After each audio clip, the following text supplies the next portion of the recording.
Hello and welcome back to the house in Fata Morgana. Have we all recovered from that reveal last time? Before I could even go back and check that scene, KKCT actually left a comment and noted that, two things. One, I did notice myself that when the quote-unquote merchant arrived at the mansion, so the other merchant, we were shown the sprite of our merchant briefly, and I did wonder why they didn't keep it there. But that was really playing with our assumptions, right? Because the sprite was shown because at the point he was already the beast. But of course we assumed this is the merchant that we're talking about that is becoming the victim now. And yeah, very clever that it's playing with our assumptions like that. And then in the CG, where we see the merchant killed, you can actually see that his outfit is different from the sprite, so the look is different. I'm not quite sure I noticed this, and if I did, I quickly wrote it off as just a mistake, because these things happen. It wouldn't be the first time that the CG and the sprite are different. This happens all the time in this type of game. So yeah, even if I did notice, I didn't linger on it. But yeah, it's really cool that the game actually gave us those hints. I really like when twists are done this way, like when you actually did have all the information to figure it out for yourself. You just didn't. Not before the twist was revealed. That's very clever. And one thing the game can actually use as well is that there is no voice acting. So, sure, they could have put a distortion on the beast's voice, but I don't know, that almost seems kind of cheap. It's much more fun than it is normally if you're playing it by yourself and do not have my voice acting. You would only read it, and by that just, make assumptions on what the beast sounds like. You wouldn't immediately think, because you have nothing to hear, that it is the same voice as the character we already knew. So yeah, just a very clever thing. But let's get back into it and see how the story concludes. I don't know. The fruit.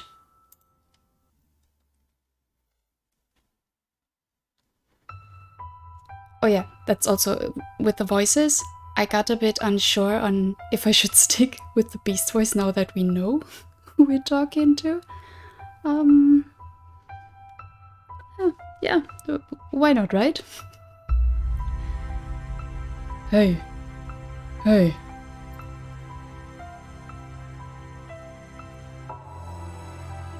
Is there anything you would like?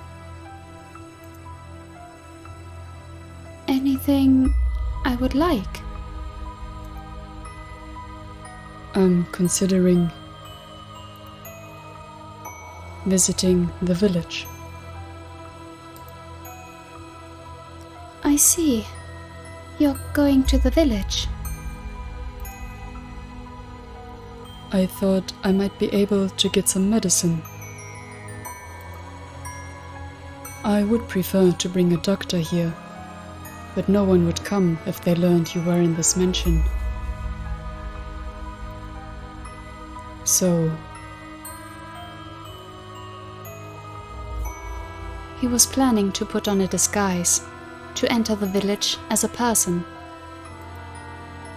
The white-haired girl smiled when she heard his idea. She had, after all, always wanted him to think of himself as human. However, because she was so pure-hearted, she did not comprehend the full extent of the slaughter he had confessed to committing. The revenge he had taken on those who had chased him around. How sinister his cackling and furious his reaping. She did not grasp just how serious it was. She had faith that Bestia had kindness in his heart. If you cannot get any medication? Then buy me some oranges, please. Oranges? This is a land blessed by the sun. You should be able to find some wonderful, fresh oranges.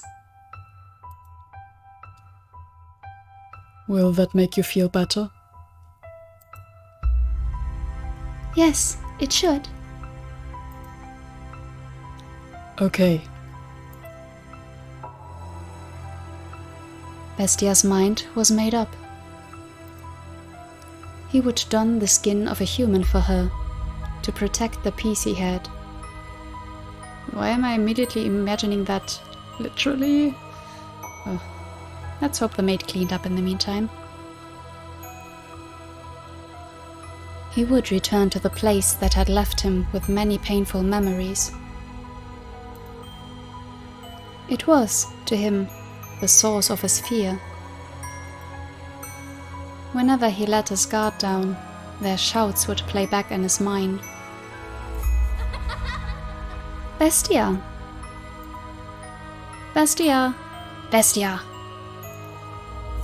Hideous beast!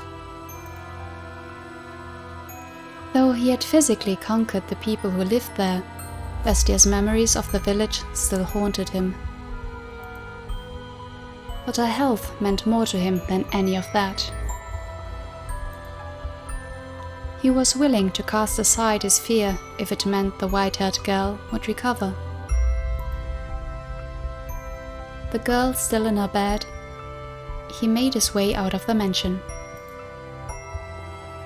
Oh boy. Any bets on how that will turn out? He crossed the overgrown forest, pushing forward one step at a time, all the while trying to brush aside his apprehension. Until he arrived at the village.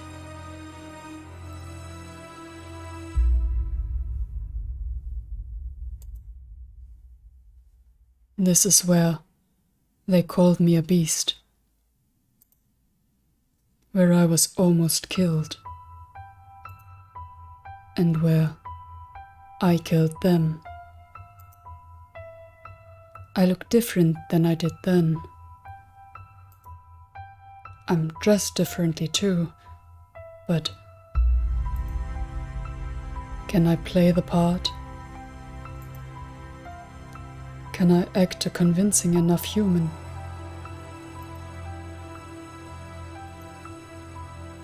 I have no choice. There are no other villages. I can't let her die.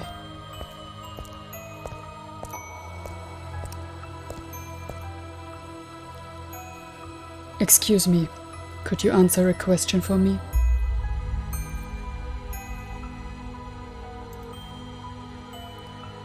A village man is looking at me. Only for a moment. But for me, that moment is torturously long. A faint look of panic crosses his face, perhaps in fear of my appearance. He's staring at me. Will he point his finger and call me a beast? Will the other villagers come to kill me? However, haven't seen you around here before. He didn't recognize me. Yes, I come from a faraway land, and I am unfamiliar with this area, so... You're dressed like a nobleman. On a secret trip or something. Something like that. You look really pale, though. Searching for a doctor? Yes, but not for me. My companion has come down with a fever. Sorry to hear it. Well, I'd love to introduce you, but he's out right now. And he won't be back for a few days. I see. And where might I be able to buy fruit? There's a shop just round that corner. Thank you very much. Don't mention it. Do take care, traveler. It's dangerous out there.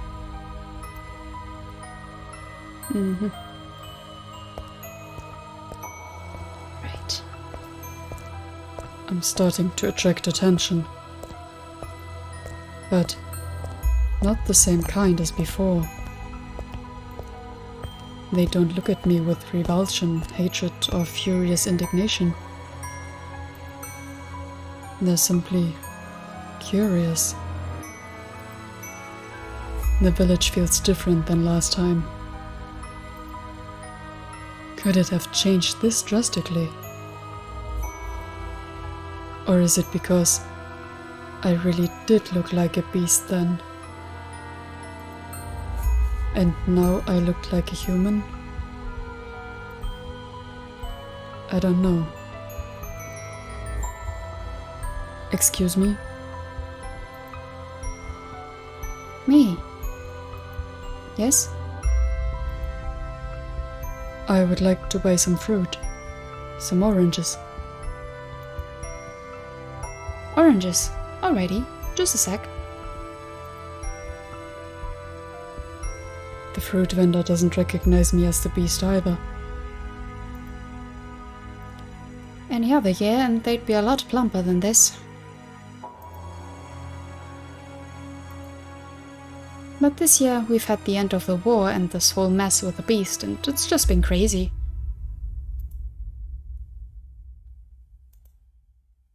If you'd like, how about you come back in a few years and try our oranges then? They'll be several times better, I assure you. I'll keep that in mind. You bet. That'll be... I'm sorry, I don't have any local currency. Would this suffice? Well, how is... No good, I take it. No. On the contrary, it's hardly fair for you trading a jewel for a few hundred oranges. That's all I have to offer. I hope you can exchange it for money. Sure. Your nobles are something else. Noble. Aren't you? Though if you wander around just too well, you put yourself in danger. You might find yourself stripped bare by a bandit, or perhaps even catch the attention of the beast. The beast. Everyone mentions the beast. They speak of me. Have you heard the tales? I have not. There's a beast's den not too far from this village. It's attacked before, and we've been living in fear, never knowing when it might attack again. But that all ends today.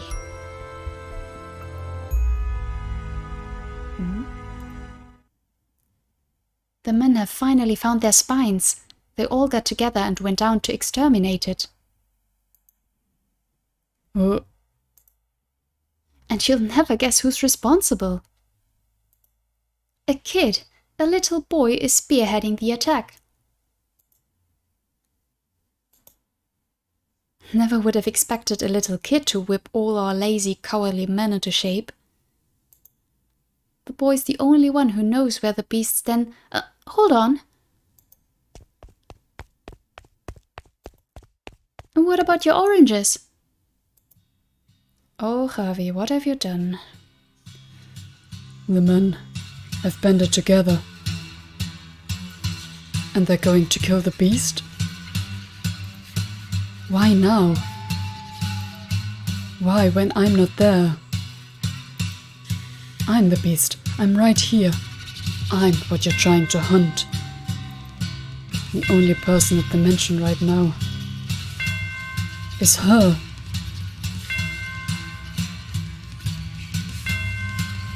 He regretted not asking the fruit vendor how long ago the party set off. And what good would that knowledge have done him?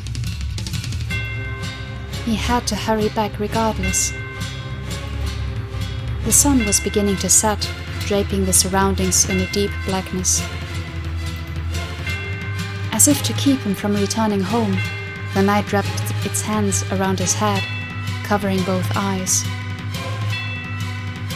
In what direction did he have to head to return to the mansion?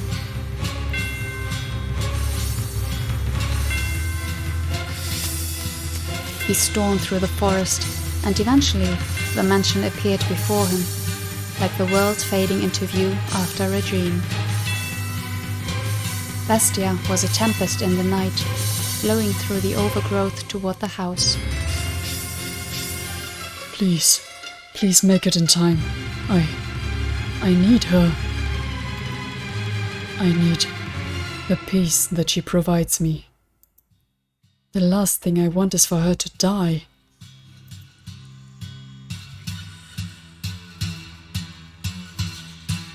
In the blink of an eye, he was through the door, charging down the mansion's halls. He could not sense anyone else inside, though.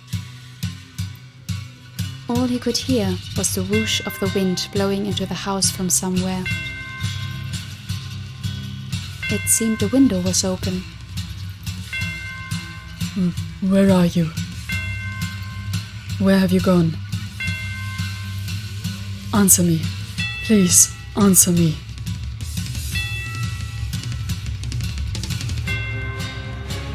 He cried out the girl's name, again and again, until his throat was sore and his voice hoarse.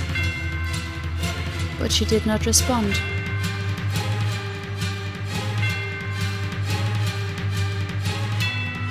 He rushed into her bedchamber. Hey. Hey. Hello? Where are you? Where are you? Answer me.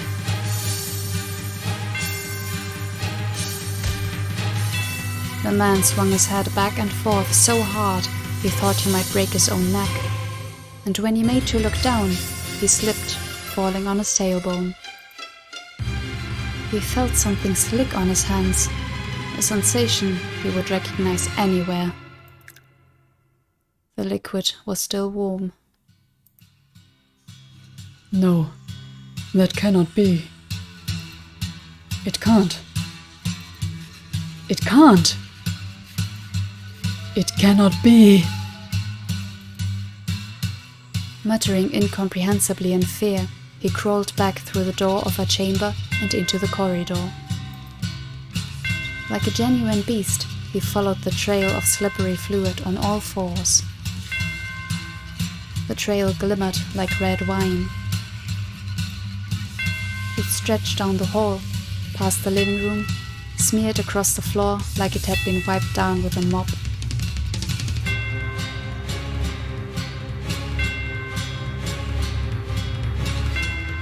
The man crawled and crawled and crawled, until at last he reached the stairs leading down to the cellar.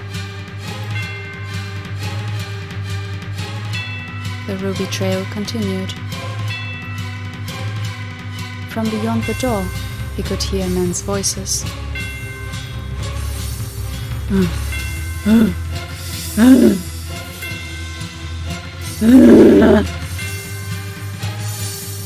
With a howl, the man stumbled down the stairs, throwing open the wooden door. His first impression was that the stench of blood was suffocating. And indeed, there he discovered the white-haired girl.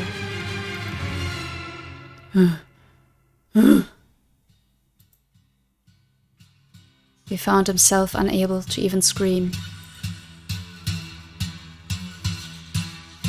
Her once porcelain skin was no longer even sickly pale.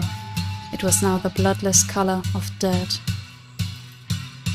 She was sprawled haphazardly out on the cellar floor, dried blood stains around her half-open mouth. And those lips were, naturally, lacking the former rosy sheen. Her body was covered with an array of wounds, but the most prominent was the man's singular sword standing tall in her chest. This is the Bestia? He doesn't look like the same. It's him.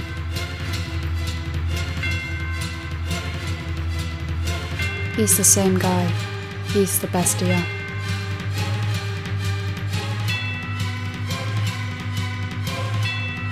Several villagers surrounded him at the behest of a young boy. He's gotten himself dressed up all proper and fancy, but good clothes don't make him a good man. Isn't that right, you Bestia? No. You murderer.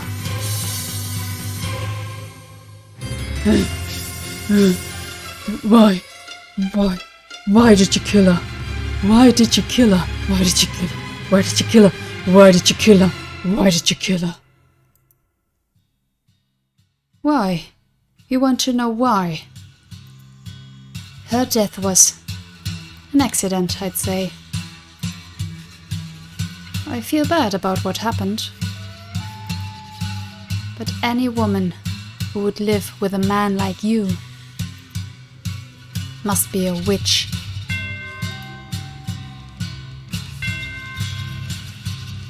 Does that hurt? Are you hurting right now, you Bestia? Then maybe now you understand. You not only stole my parents and friends from me, you ripped the last child of hope I had from my hands. Do you get it? Do you finally understand how I feel? Now do you know how it feels to have someone you care about taken from you? Pauline was desperately trying to find you. Why? Why would you kill someone so devoted to you? Do you understand what you've done?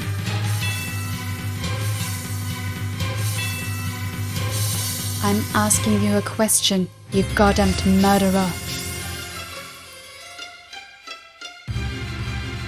I see. And now, I have nothing left. What? The man stepped forward, almost perfectly calm. His panic had vanished, as if it were never there. His eyes were disturbingly vacant. Perhaps the sorrow had overpowered him, beating his heart into quiet submission. No, that was not the case. Though his eyes were empty, a faint smile spread across his lips. The transition was swift, as though a gear had switched in his mind. The boy and the other villagers were frozen in place at the sight. Before long, the man was standing before the deceased girl's body. And then he pulled the blade from her chest. I knew it. I really was a beast. And what I wanted was a tether. What are you yammering on about? Didn't you care about that woman?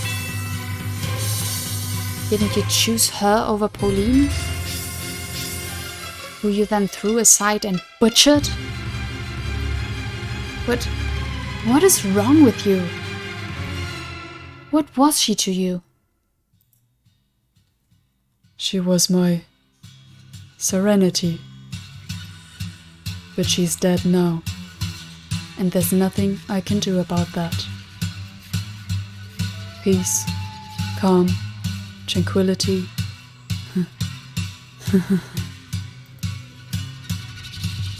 The man's behavior was downright eerie, causing the boy to flinch back. Believing he'd had everything taken from him and could not possibly lose anything more was, I imagine, what had allowed him to stand up to the beast, the source of such crippling fear. Yet now, he found himself unable to move.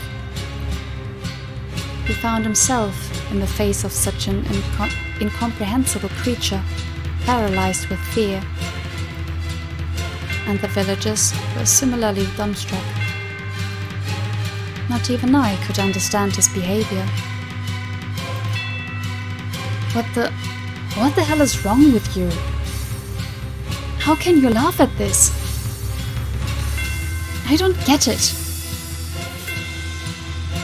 How indeed. I wonder myself.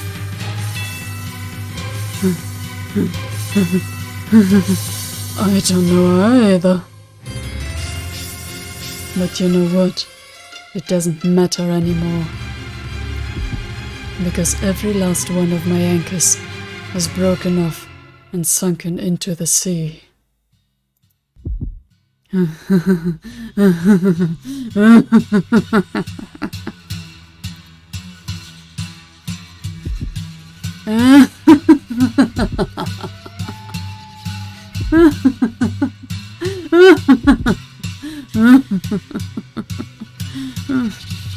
Damn it, get moving, kill him! I'll slaughter every last one of you. Ah, yes. My whole life, I've always wanted to kill.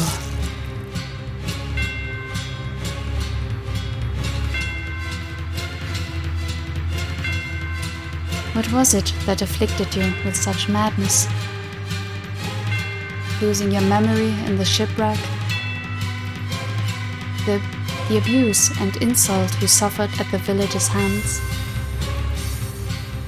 Or was it your grief at not being able to return to your homeland? No, none of those were the root.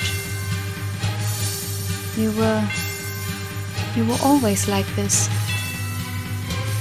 You always bore those twisted desires. You held these deep, constant urges to cause others harm. That is your essence. The real you hidden beneath a mask of sincerity. The true beast was your heart.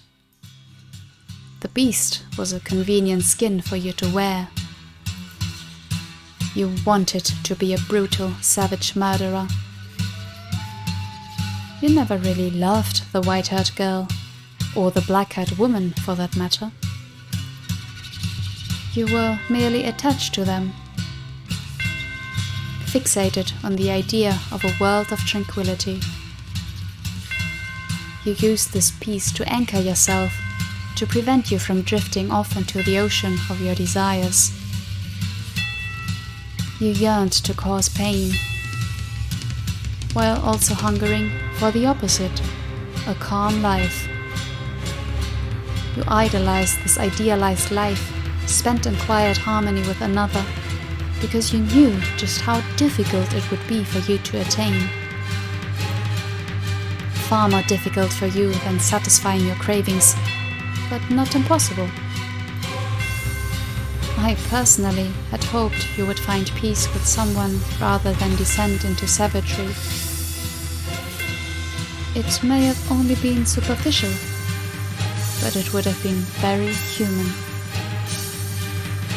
But ultimately, peace slipped through your fingers, and no one was left to suppress your desires. You cannot, after all, hold them back yourself. What a tragic man. What a hopeless man you are.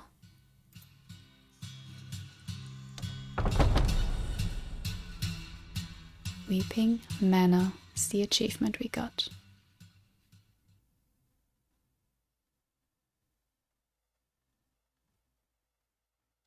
The door to the cellar swung shut. You had fallen to the floor at some point, unable to bear the stench of blood. The maid stood behind you, her arms wrapped around your shoulders. The maid's voice was chillingly gentle. That was quite horrific, wasn't it?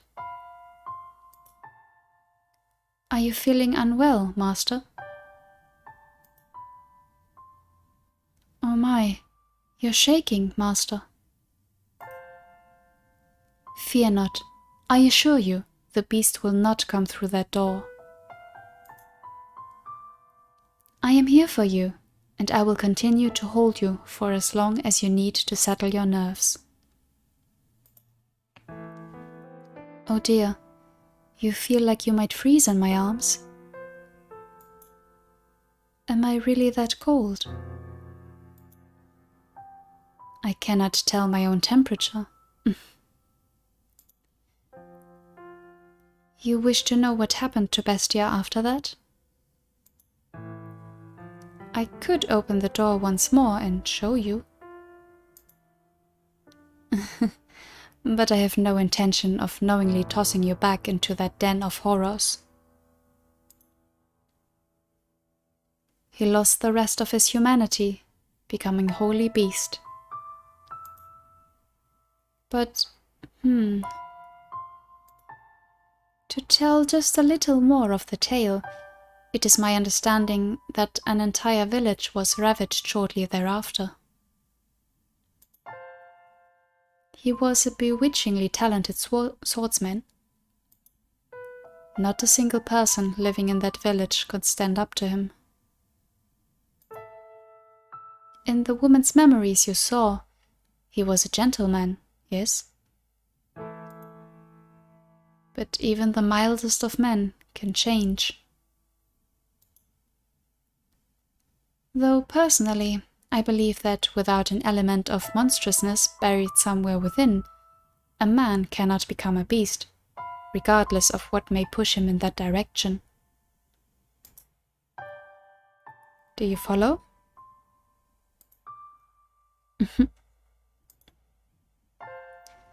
Now, tell me, Master, have you remembered anything?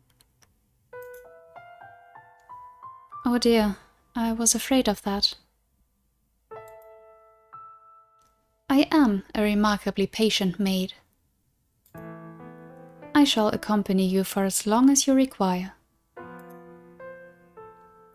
So, do please find your memories. Yeah, that's what we all want, to uncover those memories and shed a bit more light on the grand picture here, but... yeah, at least that was it for the door. I mean, I'm not trying to sound like I wanted it to be over. It's more like at some point you really want to know how the story ends, how... what happens to the characters, right? I guess with what she said, we have to assume that Ravi died as well. That sucks, but then again, I'm also not too happy about what he did there. I mean, in terms of mobilizing everyone to kill the beast, I can understand that. But, yeah. Killing the white-haired girl, not only as collateral damage, but also being like, yeah, now you know how it feels. I get that. But it's unnecessary, like this, an eye for an eye and the world goes blind, right? So, yeah, not too happy with that, even though it is understandable. Oh boy. What a story, and that was only the second one. We have at least 2 ahead of us, according to the shop page, so, yeah. Now, let us head to the next door. The mansion is quite large, so hold on to my hand. We would not want to get separated.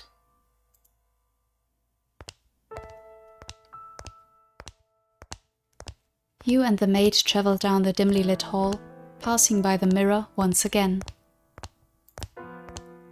The light from the candle in the maid's hand was the only thing that reflected in it. The maid herself did not appear. However, just as you were about to avert your eyes, you thought you caught a glimpse of white hair.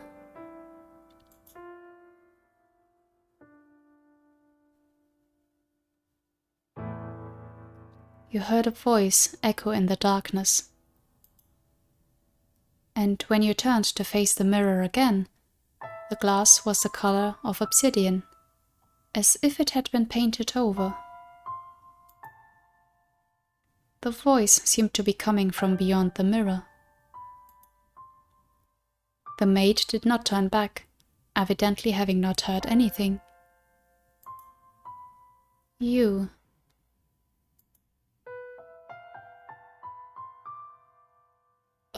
Oh, yeah. That's what I thought, that we might be nearing our second ever choice in this game. I mean, we're almost at like 14 hours of playtime, and this is the second choice we get. I knew that we would have only few choices, but wow. I mean, it does want to tell its story, right? Let me do a save here. And just because. To the next door. Okay, do we want to extend our hand or avert our eyes? I don't want to avert my eyes. I want to find out more, so I'm going to extend my hand.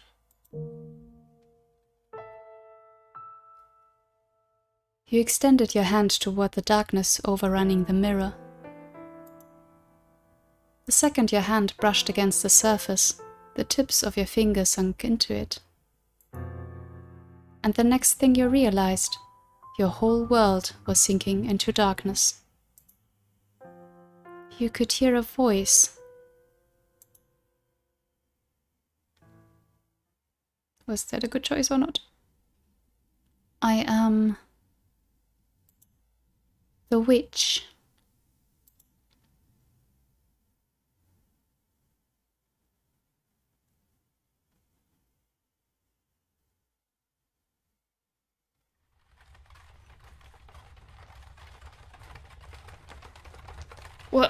What? Okay. It's getting foggy. Looks like it might rain. Maybe we should take a little break. You want to keep going? Oh, all right then.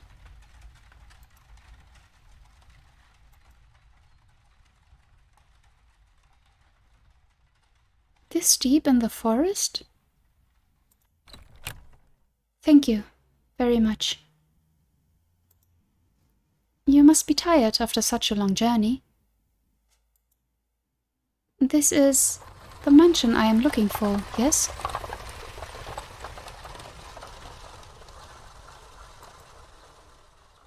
He could have said something.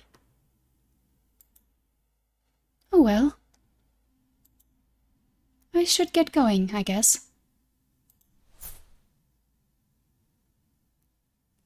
Does no one live here?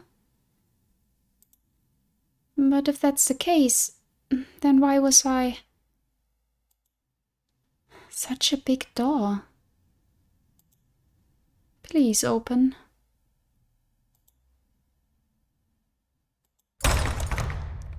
It's not locked, I guess.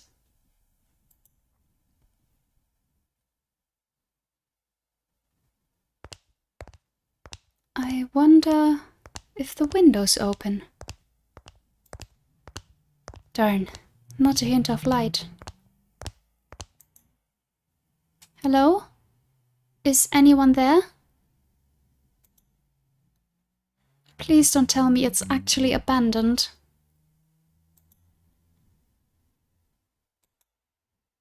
I suppose I can't know without looking around a bit more. What do we have here? Drapes? I see a little light beyond.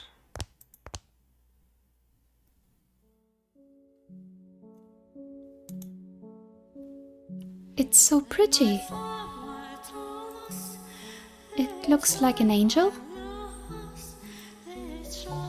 Why would someone cover this up?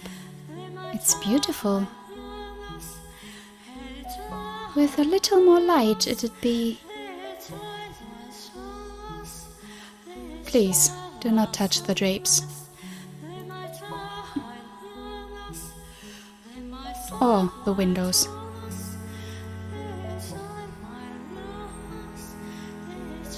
Hello? Let me get a look at that.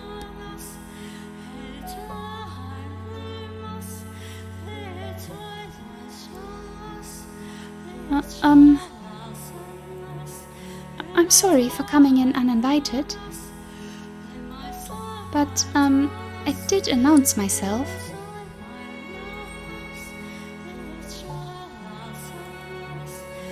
Is this, your mansion?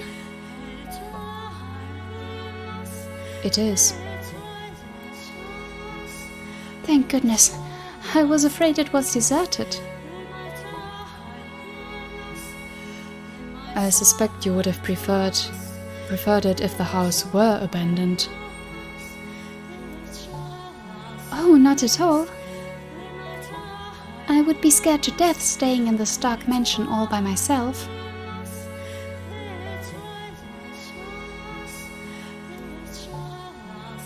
Ah, I'm sorry. No ill will intended. But I do think it could do with some light. That way you could see where you were walking. And I'm sure this room would look splendid illuminated. Not necessary. I make do perfectly well as things are. How can you see when it's so dark? I have an abundance of candles and oil for lamps. I am not in want of means of creating light.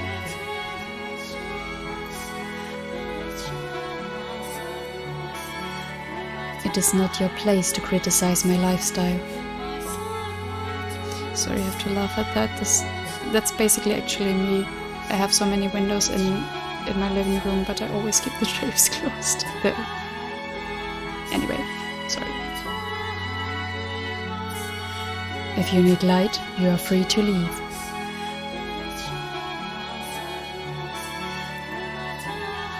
If you are in need of money, help yourself to some of the furniture. There's a village not far from here. Trade it for food, then make your way to a larger town. I am no longer able to freely return to the city. I cannot go back there. Please, don't chase me out.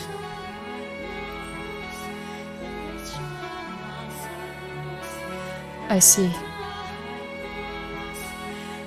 And do you ask this of me, aware of how people refer to this mansion?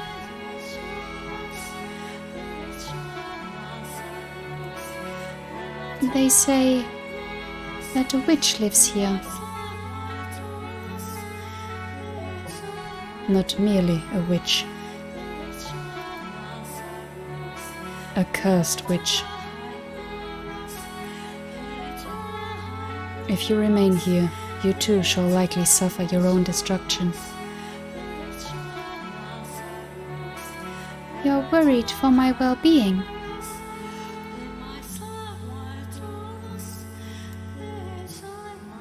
Witch or not, my mind is made up.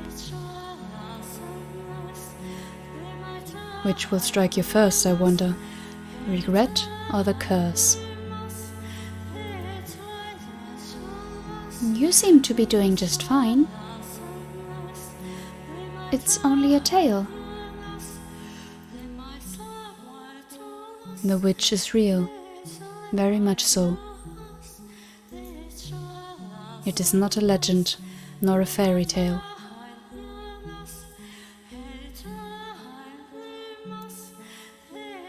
The witch. The witch's name was Morgana.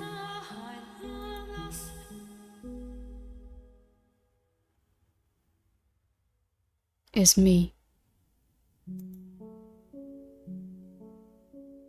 Memento.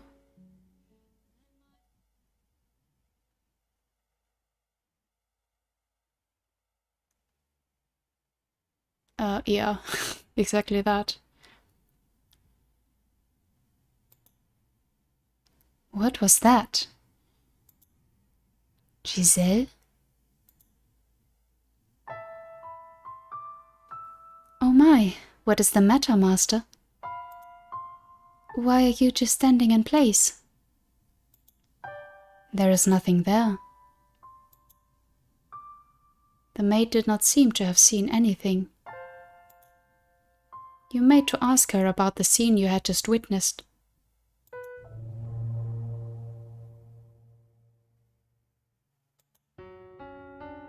Master, you look like you've just seen a ghost.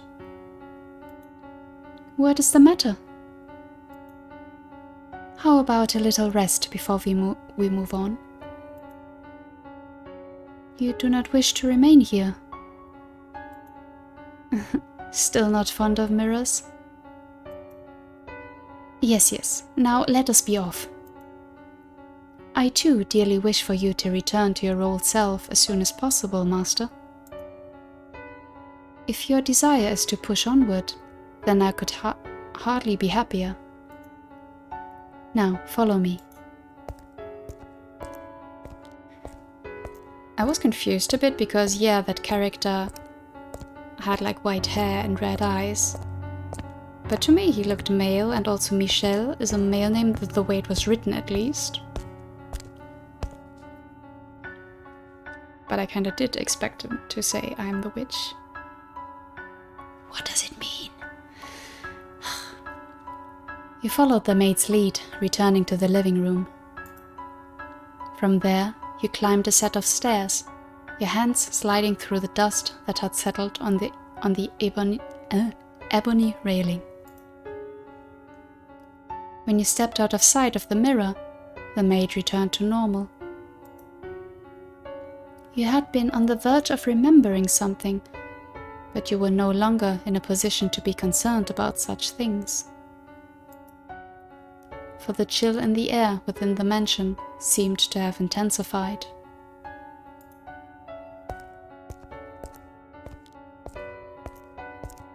Standing at one end of a long corridor, you asked the maid, "When was the mansion built?" I would imagine you know more about that than me, Master. Yes, I know. You have not yet regained your memories. I was simply teasing you. I have been a servant of this house for many, many years, but the truth is, I do not know everything about it. All I know is that the mansion is cursed, and that it has brought misfortune upon its residents. Since times of old. I can make a conjecture as to when it began, but I believe you should figure it out for yourself, Master. There is no guarantee my perspective is the correct one. Well, there we are again with the perspective. The perspective can never be wrong. Now, let us proceed. You and the maid traveled down the dimly lit corridor. While the layout of the house was the same as in the eras of the flaxen-haired boy and the beast, the bleak, colorless gloom felt incredibly dreary. On the wall partway down the hall hung a painting. The painting, which depicted a beautiful landscape, was oddly entrancing, but you did not have time to appreciate the artwork. Your hand in the maid's, you passed by the painting. Before long, a door came into sight at the end of the hall.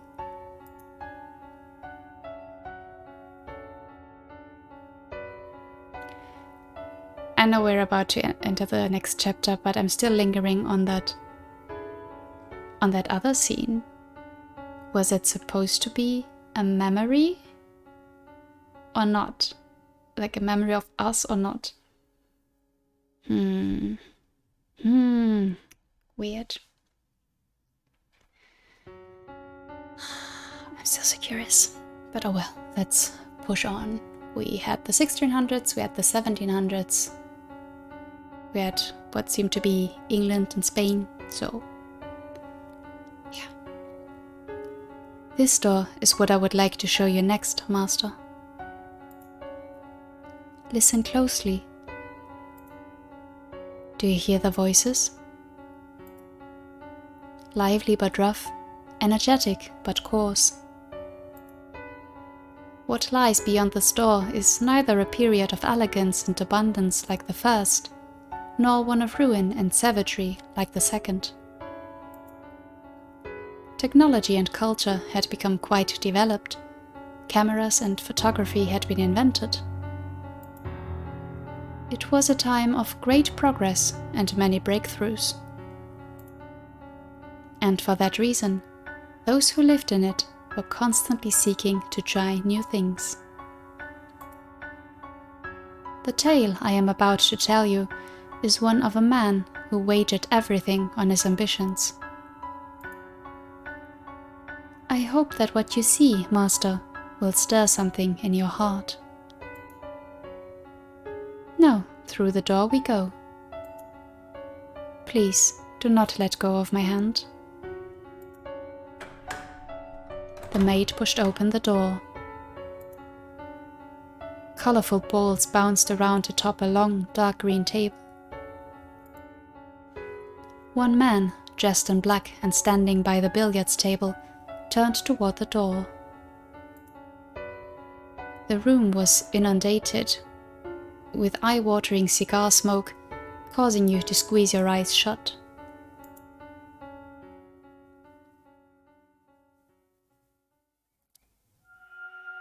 The third door.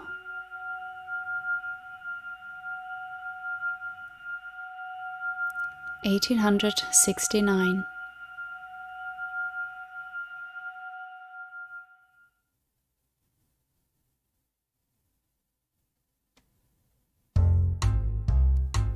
That era was a rat race of innovation and development.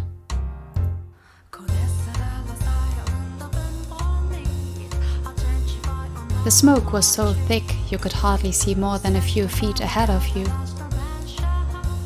I could compare it to a dense morning fog, but that might give the impression of beauty, and there was little of that to be found in this haze. Do you see the silhouettes of several men in the smoky room? The one in the middle. The one looking in your direction, Master, was the present master of the house. Jacopo. Okay. His name was Jacopo. And though he dressed in such fine attire, I sincerely doubt he understood how splendid the furnishings left in the mansion truly were. I am a faithful servant of this house, and I would not, for the life of me, dare speak ill of my master. However, this is a time long past. I imagine God would be so kind as to turn a blind eye to a little bit of honesty. I was not terribly fond of my master back then. He had wavy hair, the color of over-dried tea leaves, a piercing gaze, an arrogant smile, and he wore a hat that made him look rather haughty. He put his trust only in money, renown, and rank. He loved only the iron and steel that had revolutionized so many industries. he had not the slightest bit of love or care for other people. At the very least, that is what I believed at the time. Take a look around the room, Master. Jacopo had remodeled it into a recreation area. A billiards table set in the center of the room, and the downward-facing lights hanging from the ceiling were special made. The lights shone upon the dark green stand like a stage. Cigars and bourbon-lined glass cases installed in place of bookshelves.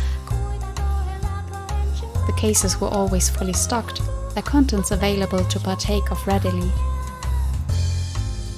At that particular moment, as he had many times before, Jacopo had invited several friends and acquaintances, and they were entertaining themselves. His wealthy, high-ranking acquaintances had a variety of hair colors, from polished brass to the brown of a baby robin to the color of sunburnt wheat. There was also much greater variation in skin tone compared to the visitors and residents of previous eras.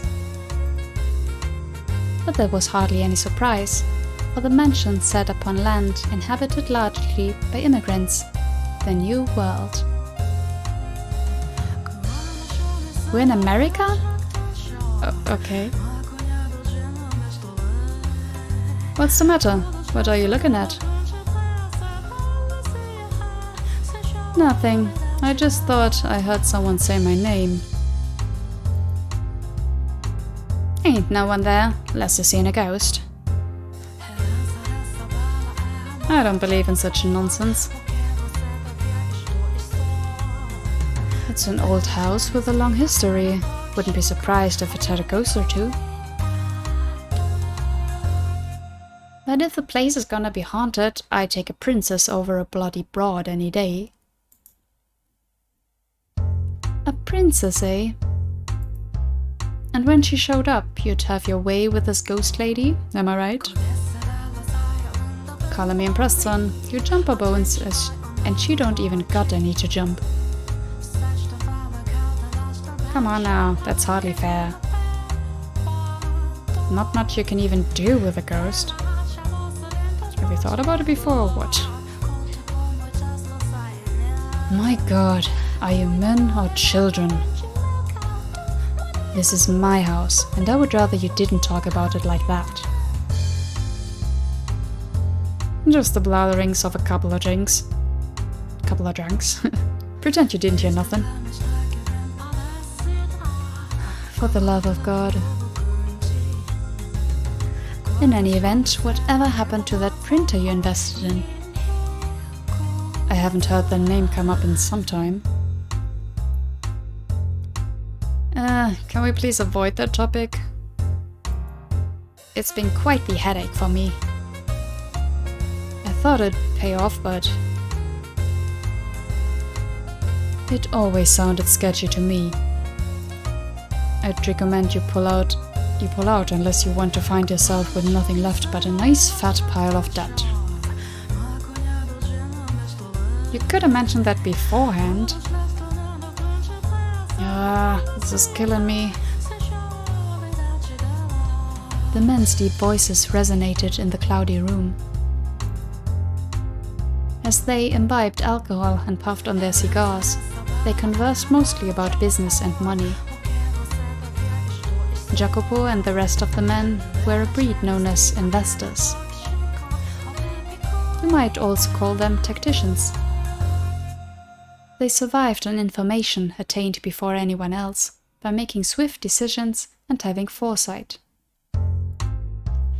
Though instead of flesh and bone, their soldiers were made of ink and paper. To an outsider, this meeting might appear to be a congregation of friends, but in reality, they were observing one another, gathering information and anything else they could use to get ahead. At times, money and information were exchanged directly.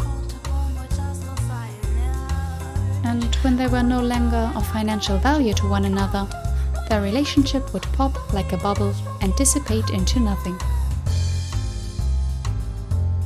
But you know, Jacopo, you can't be sure this railroad you're so passionate about is gonna bear fruit neither. You don't even know if it'll get finished. And even if they do connect the tracks, will it really be in any shape for people to ride? It's a pipe dream, this transcontinental railroad of yours.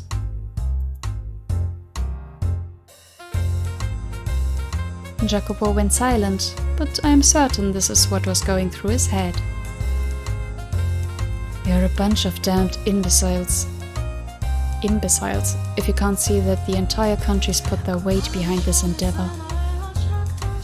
This is why you have so much trouble making even a few thousand.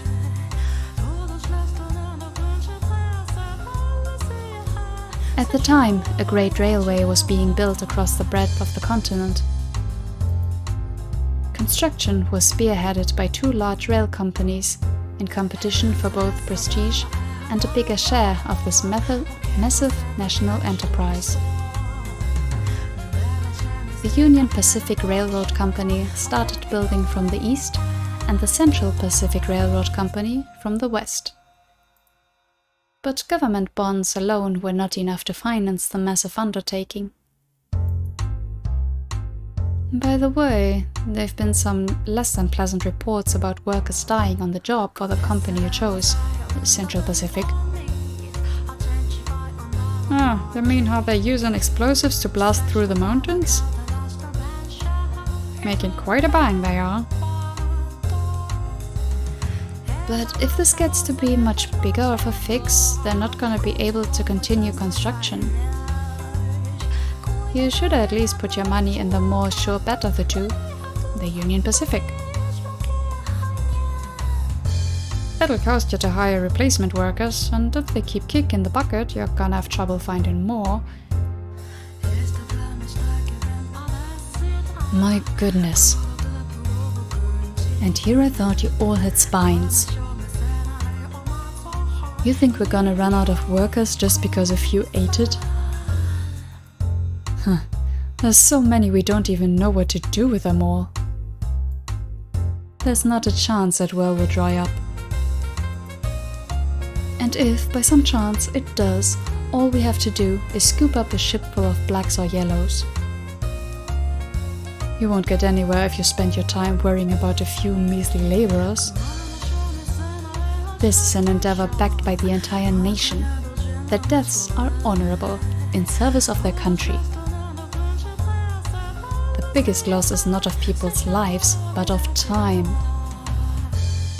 The longer a project takes, the more money it costs, and the less profit we make. What we seek is rapid progress, even if the methods to obtain it are messy or deadly.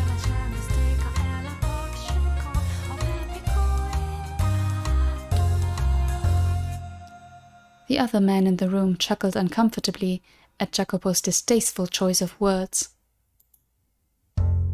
Do you agree with this way of thinking, Master? Perhaps he does have a point in that great sacrifice is necessary to accomplish great things. And it is true that tragedy often lies in the shadows of the splendor of times long past. Furthermore, the way people see the world changes with the times, so I hesitate to criticize him too severely. No, just criticize him all you want, really. Now, as I am sure you have already picked up on, he was an investor who had put money into a railroad company. He also possessed several crude oil refineries, riding on the world's second wave of industrial development. The mansion too bustled with life, in a way it never had before. Dozens of maids, including me, gardeners, chefs, sculptors, artists. At times we even had writers coming in and out of the house. There was rarely a moment of silence. However, I was not terribly fond of the hustle and bustle personally. But please, do not get me wrong. I am hardly opposed to the mansion being cheerful. It was just... how should I put it? The splendor of the time seemed superficial, heartless. It was as though everyone was being rushed along by some unknown, invisible force. Part of it was, I expect, caused by the growing divide between those standing at the top and sitting at the bottom. Or perhaps the mansion was simply taking after its master. There's no time to waste. Everything is resting upon the success of this project. Whatever it takes, I will ensure it happens.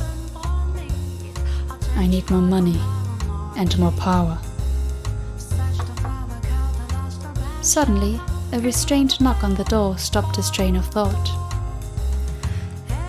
From beyond the door came a woman's voice, gentle as a soft spring breeze. Pardon me, I have made some tea. May I offer anyone a cup? There she is. That's a pretty dress. When the door opened, in it stood a beautiful woman with pure white hair. It was indeed her. Are you surprised? At this point, no. Or did you anticipate her appearance? Though she was not the same age and dressed differently, the white-haired girl, whom you saw fall into the hands of misfortune in the era of roses and the era of the beast, was also present in this era of innovation. Furthermore, she was Jacopo's wife. Okay, so she's doomed from the start. Great. Not that we didn't know this at this point, but you know.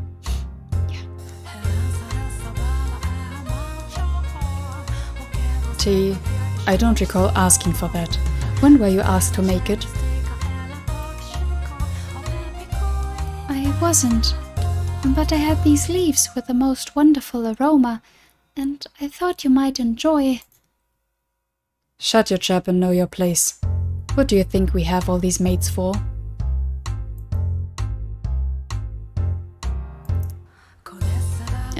Hey now.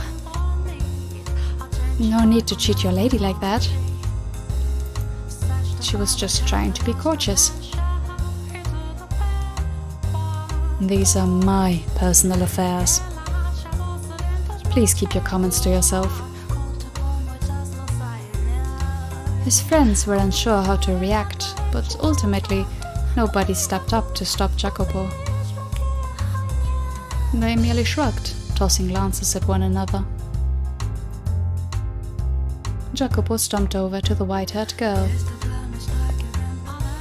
He then grabbed her by the arm and dragged her from the den.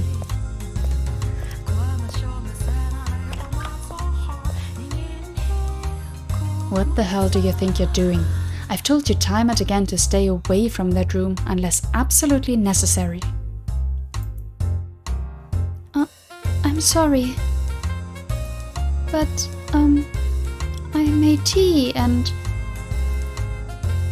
Shut up about the tea already. You think we're having tea parties in there like a bunch of prissy nobles?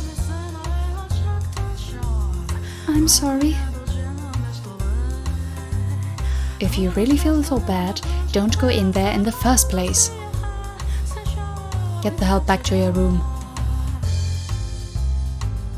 I meant no harm. It's just, I'm your wife. I thought it would be nice if I could do something. Like I've told you, that's not your job.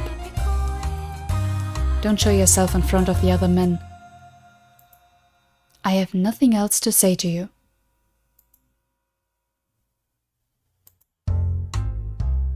Got it. Now scram. Sakes alive. First them, now you. It's driving me up the wall.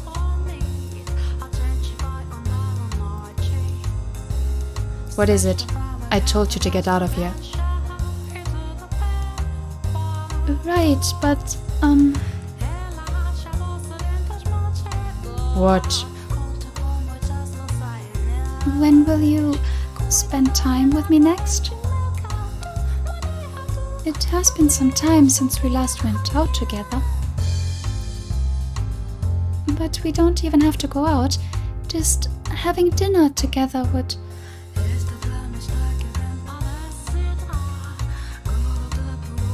How many times are you gonna make me repeat myself, you worthless tramp? Are those ears only for show? Go back to your goddamn room. My apologies. Looking utterly downtrodden, the white-haired girl made her departure. Such a piteous sight she was. As he watched her go, Jacopo merely snorted. Just thinking about the way he behaved then angers me. Same girl, same. I have little fondness for men who do not treat their spouses with respect. So, as you can see, the white-haired girl was in hardly a joyous situation. She was devoted to Jacopo and tried to do whatever she could for him. But he not only brushed her aside, he did so in an insulting, deliberately hurtful manner. They were far from picturesque partners. Do you wonder then, master, why she married him? The answer to that question will come to light in time. For now, let us follow her. Let me guess, he married her because she comes from a rich family and he was marrying her for money, basically? Was that it? Or is that too easy? Boy. I'm also wondering if she's so devoted to him, why? Like, there's no good obvious reason aside from maybe she doesn't have anyone else to talk to. Oh boy. Looking down dejectedly at the undrunken tea, the white-haired girl walked alone down the corridor. Though its calming scent filled the air, there was nobody around to have the heart warmed by it. Nor was there anyone to alleviate her loneliness. Despite being the master's wife, the maids who crossed her path in the halls said nary a word to her.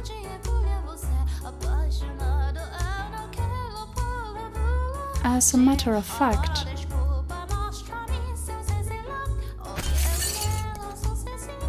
oh dear, I beg your pardon, madam. It's fine. One even bumped into her, stifling a laugh as she trotted off. In all likelihood, she had done it intentionally. What? The poor white-haired girl who had fallen to the floor stared helplessly at the broken cups. The tea she had made for her husband was forming a stain in the carpet.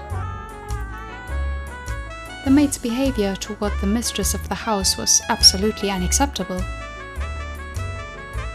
Nonetheless, it was commonplace, all because of the way Jacopo treated her.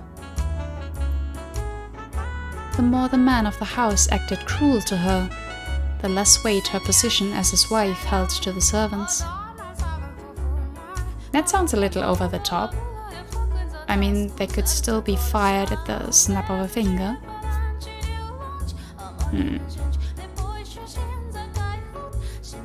Day in and day out, the maids worked busily, offered little opportunity for leisure, so they would naturally have accumulated quite a bit of stress.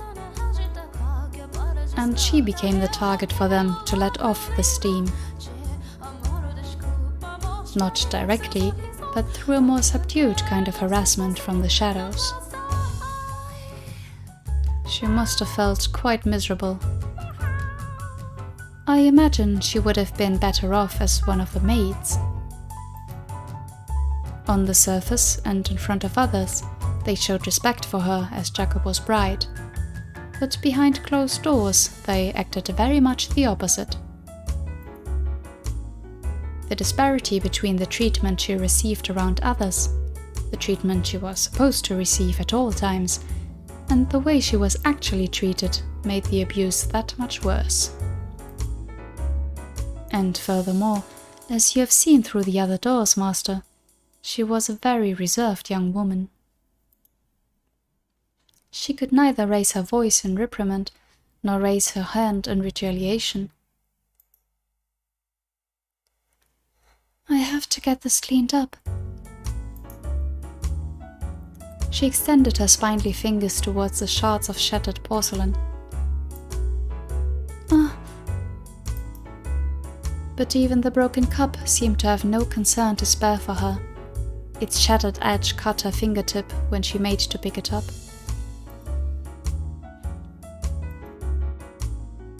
A trickle of warm red blood ran across her unearthly white skin.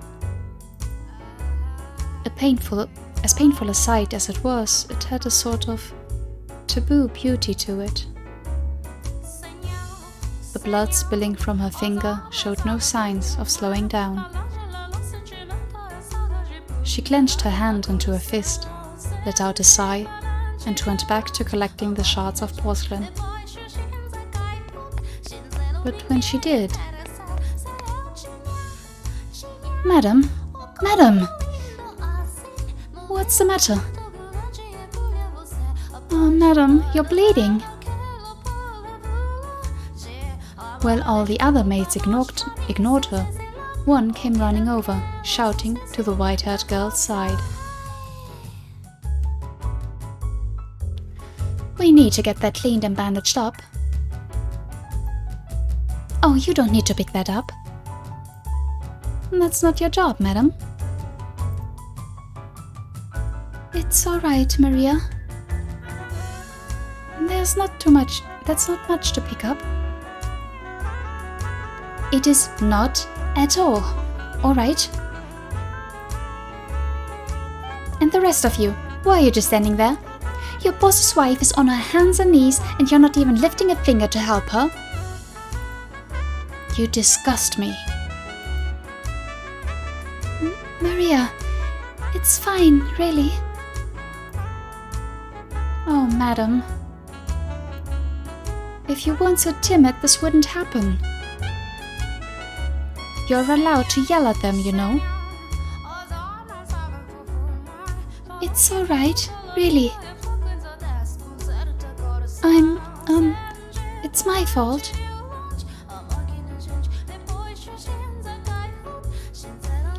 Anyway, we should get that finger taken care of. Let's get you back to your room, okay? But the broken cups and the spill. As I said, that's the maid's work. Now, come on, let's go. Oh, okay. And the rest of you, get this mess cleaned up. She roared like the wind in a thunderstorm. The other maids stood there dumbfounded, watching as she and the white-haired girl disappeared down the hall. But they were soon frowning and grumbling to one another. She thinks she can act all high and mighty just because the master is fond of her. Oh, at least go as someone.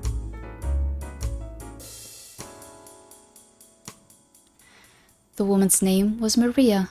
She was one of the maids. And she was the one person in the mansion the white-haired girl could think of as an ally. Though her husband paid her no mind and the maids made her life miserable, just one person, Maria, treated her with respect and kindness. And I am sure you can readily imagine just how much of a lifesaver that was for her. I too found myself somewhat relieved that Maria was there for her. being a servant of this house, I was also one of the maids working there at that time. However, I was unable to involve myself to any great degree in her fate.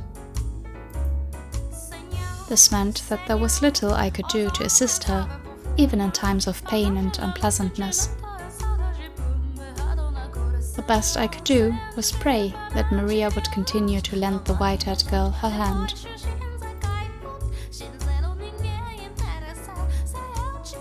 And that does it. Thank you, Maria. You're always such a big help. Oh no need to thank me. I just did what any good maid should do.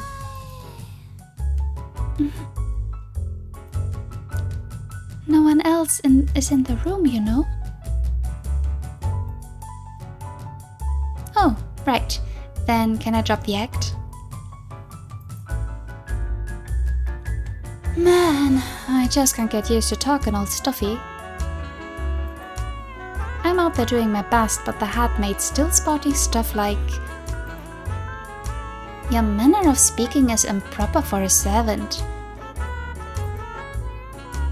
Every single time we meet.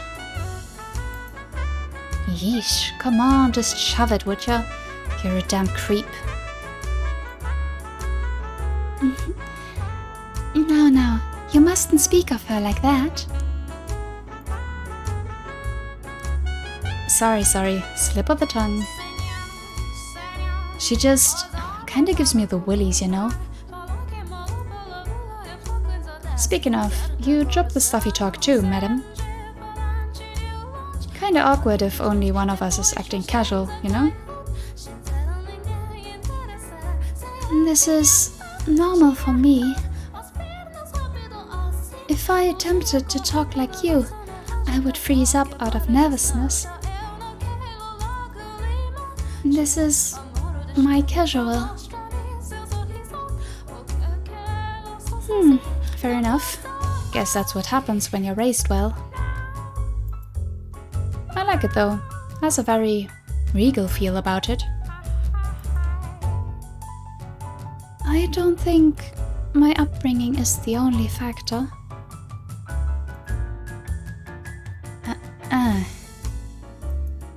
But you know, upbringing is important. Worth a whole lot more than money, I'd say. I suppose. Thank you, Maria. You're always so compassionate. You betcha. They don't call me the Virgin Mary for nothing. I practically bleed compassion. You know, that might be true. You very well could be the reincarnation of the Mother of God.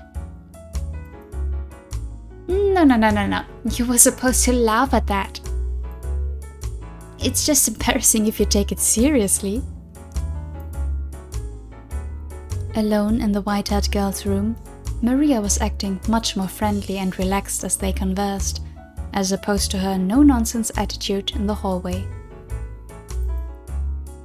The two women were, as you can see, quite close. They had crossed over the wall separating master from servant and built a bond of friendship.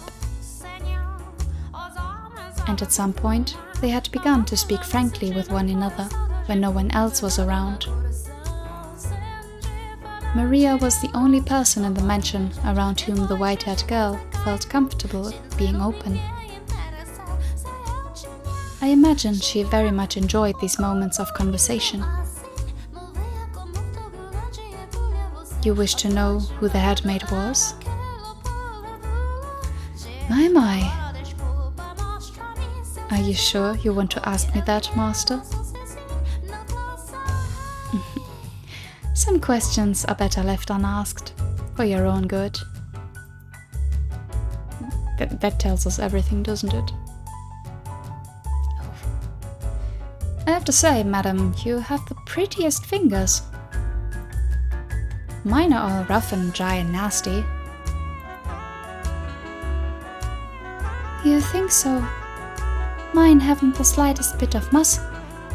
They're about as frail as dead branches. Oh, who needs beefy mitts anyway? I still think healthy-looking hands like yours are far more attractive. What? What's to like about these things? Women all over the world dream of having hands like yours. Slender, feminine, and perfectly cared for. I don't know, just looking at them lights a fire in my loins. Makes me want to lick every last one of them.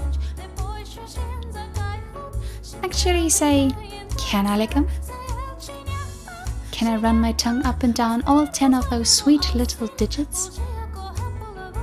Come on, can I? What do you say? Stop that, Maria. Seriously. I'm kidding, I'm just kidding. Oh, Maria. Or is she? Sorry. Ah, right. How did those tea leaves turn out, madam? The ones you imported. All the maids just adore it. They can't get enough of that aroma. I'd sure like to get a taste of it. If you end up with extra, you think you could spare a sip for me? That was, what was in the cups I dropped? Well, really? Well, ain't that a crying shame? And Jacopo wouldn't have any of it?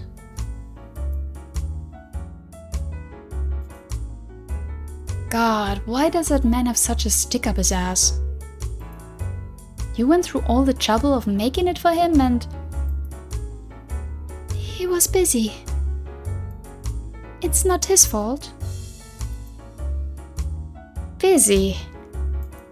You mean playing billiards, drinking bourbon and puffing a damn cigar? It may look to us like they are just making small talk, but I'm certain their meeting has some importance to their business. It was imprudent of me to try to step into the men's world. That's just not right. I mean, you're his wife.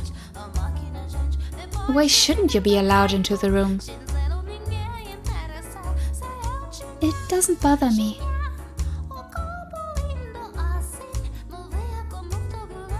You don't have to pretend.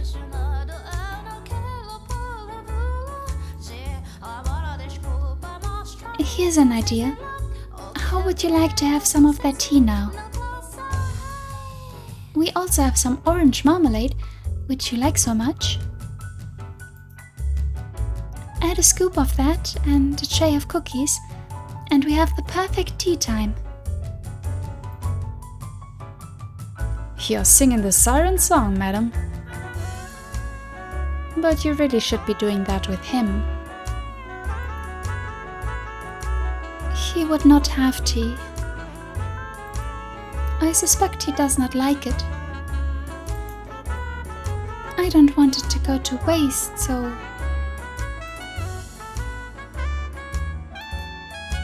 Madam.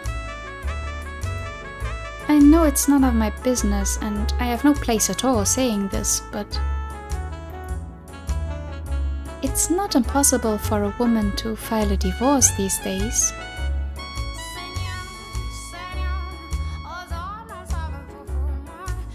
You don't have to sit down and take it, not one bit.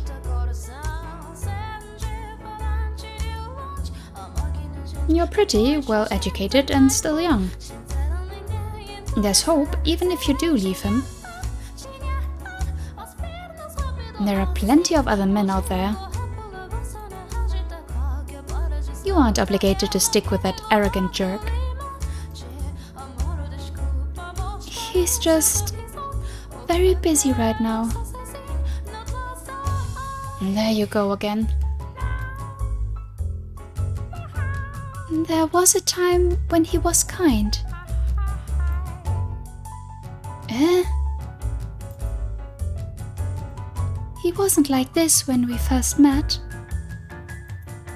Back then, he was a little awkward, but a kind man. Him, a kind man? Yes, believe it or not. There was indeed time.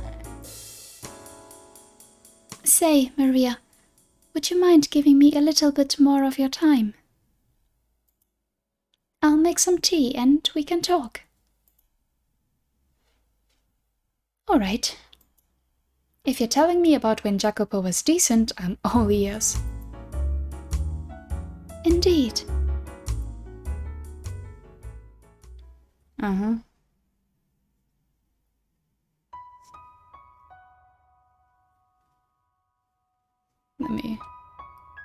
Sorry, I always have to do this to get the full picture.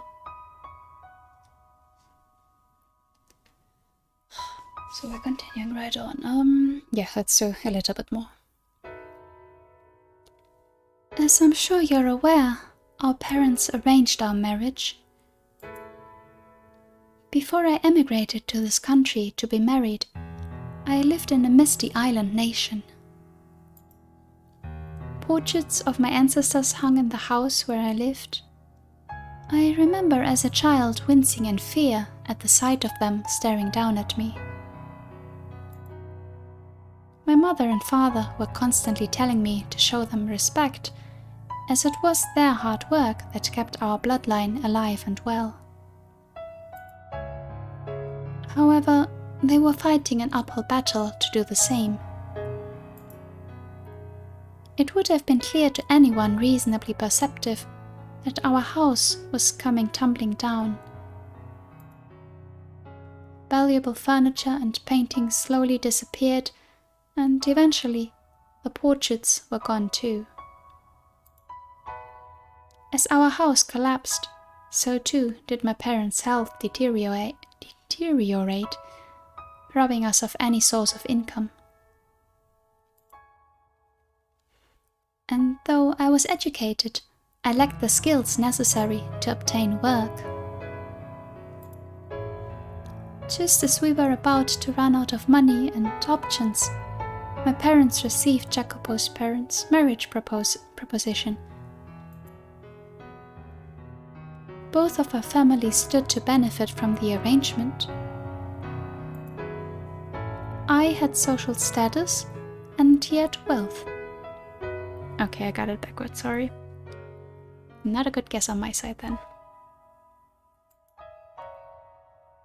We each had what the other lacked. One needs more than money to make it in the world.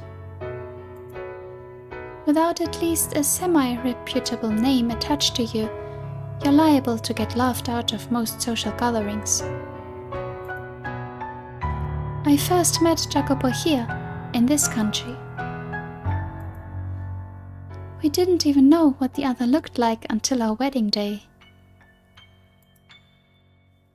To be quite honest, I was scared to death at first. I was so nervous. What kind of man would he be? Was I to be wed to some middle-aged stranger? We were not marrying because we had fallen in love, like a normal couple. I knew I was in no position to be concerned with such things, but when I thought about our future, I shook with fear. But the man I saw through my veil at the wedding was remarkable. He was young, had strong, masculine eyes, and at the same time, he too appeared nervous. He was shaking as much, no, even more than me. Seeing that, the priest gave an impish little smirk when he asked Jacopo if he vowed his eternal love to me. I counted myself among the happy. And I still do. For in that moment, I experienced true love. You wanted to hear about when he was kind to me? Well, after the wedding, we were given a week to ourselves.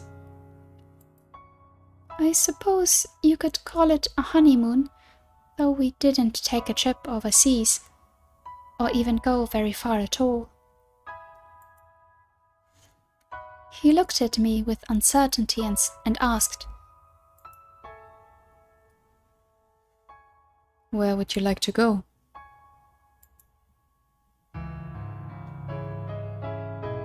I beg your pardon? That's what this week is for, right? I'll consider granting your request, so tell me where you want to go.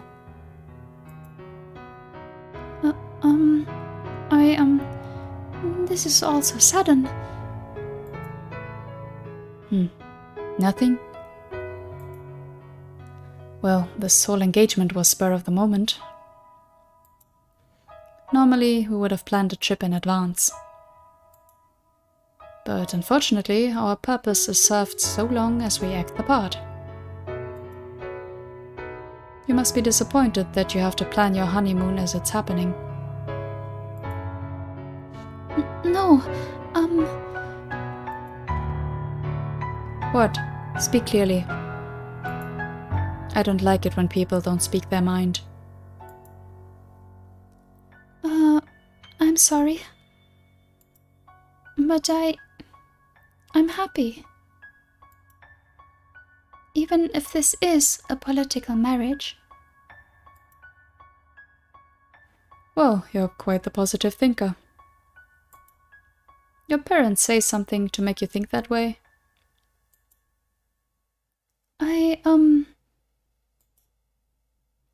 Well, either way, if you're so glad to be in this arrangement, then hurry up and decide on a destination. Though there is a limit to how far we can go. If you want to take a trip, I'll consider it.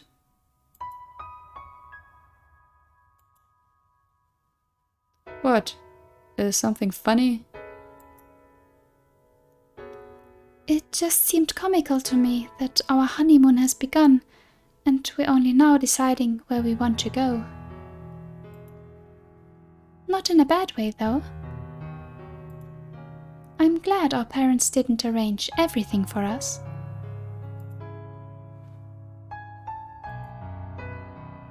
Perhaps you've heard, but I'm quite sensitive to sunlight and not in the best of health. So it would be rather trying for me to spend a full week out of the house. We couldn't go on a trip, but, if it's not too much trouble. Speak up. Could you show me around town? I'm new to this country and unfamiliar with its customs. And I'm rather afraid to go wandering about on my own. Show you around. Yes. Would that be possible?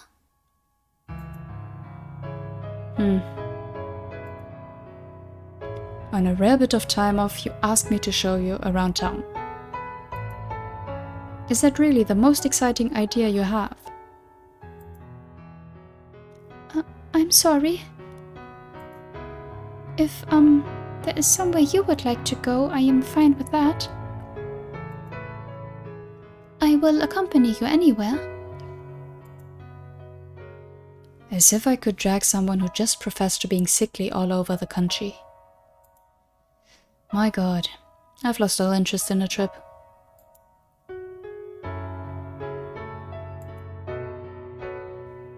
Hello? What are you doing? Go get ready, now.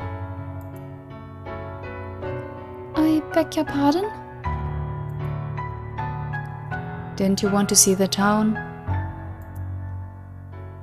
You will show me around? You're the one who asked. Not like I have any other option, so yeah, I'll show you around. Thank you. Don't just stand there, you dullard. Get a move on. One moment. Wait for me, please.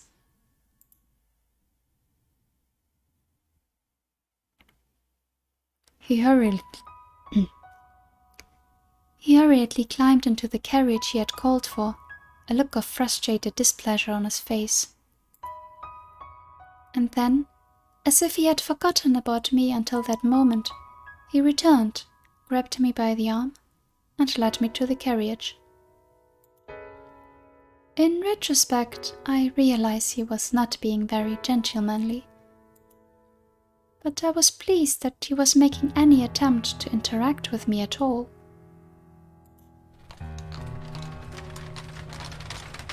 As the carriage trotted down the streets, I saw so many new things.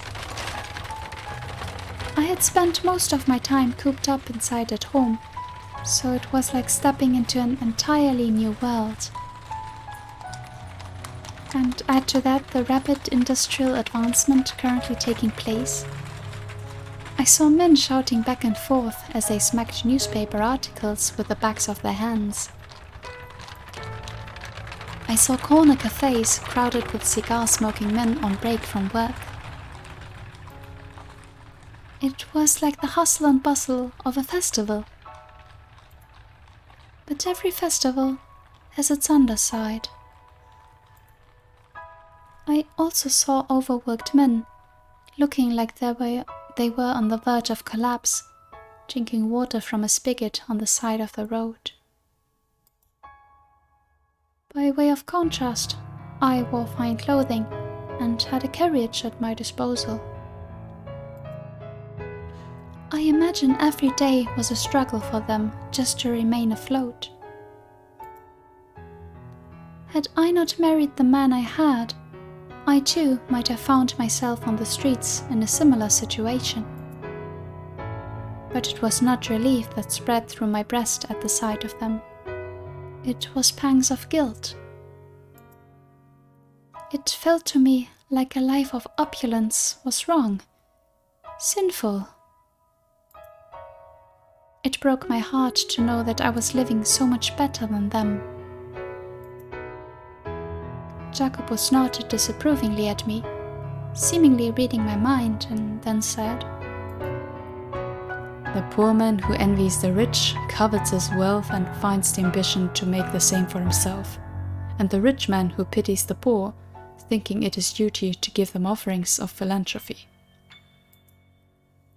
To me, the latter is a far more nefarious. Excessive charity will ruin a man, make him come to expect handouts. And then there are those with the wrong idea of pity, who let themselves fall down to the same place, mistakenly believing it will somehow make the poor feel better. What a joke. If you're going to do anything for them, you might as well encourage them to climb upward.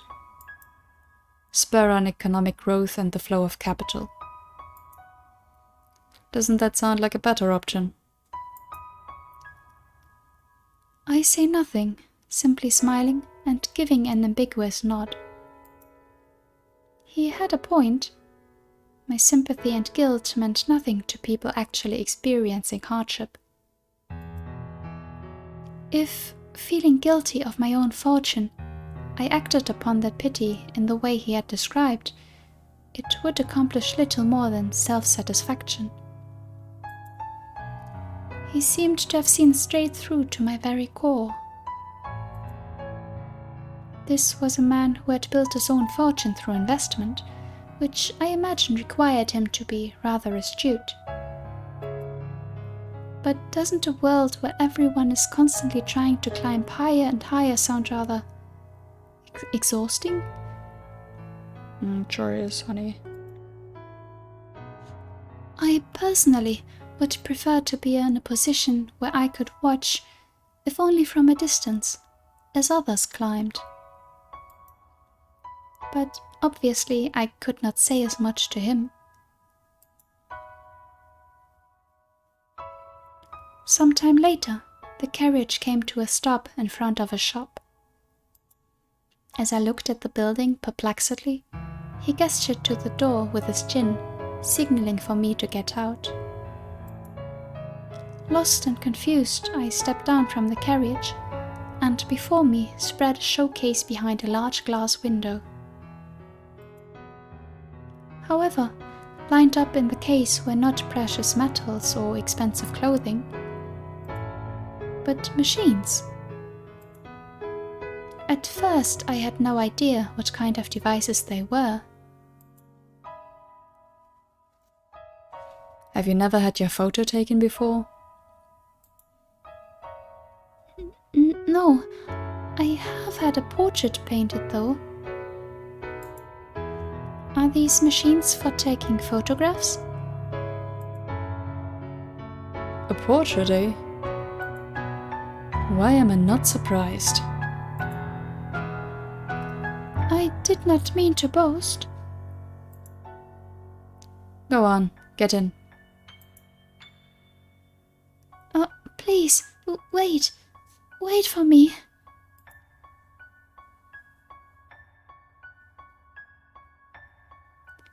The owner came out to greet us with a wide smile as we entered the shop. Well, if this ain't the strangest thing I've seen all day. You, bring in a lady, and a real looker at that. Where on earth you catch this pretty little thing? She's my wife. Huh. Well, I beg your pardon. I'll be a monkey's uncle. It just goes to show you never know where the cards may fall. You make it sound like my getting married is some kind of a miracle. I always saw you as one to choose money over love, sir. Oh, pardon me, this isn't appropriate to say in front of your wife.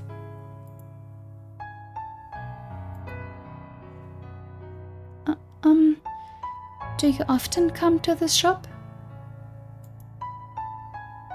On occasion. I need some things here from time to time. I see. And there you go, smirking again. What's so funny? We're going to have our photo taken, yes? I'm so nervous and excited. I've never had one before. And to have it taken side by side with you. What are you talking about? Pardon? Who said we were getting our pictures taken? And side by side? Please. You're sending shivers down my spine. But this is a photography shop. Hey, shopkeep. The product I contacted you about, is it ready? Oh, yep. Sit tight, I'll be right out.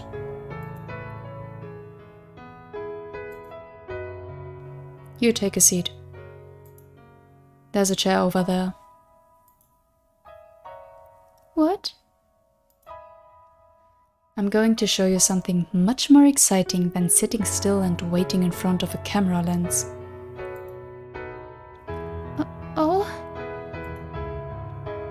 Just do as I say.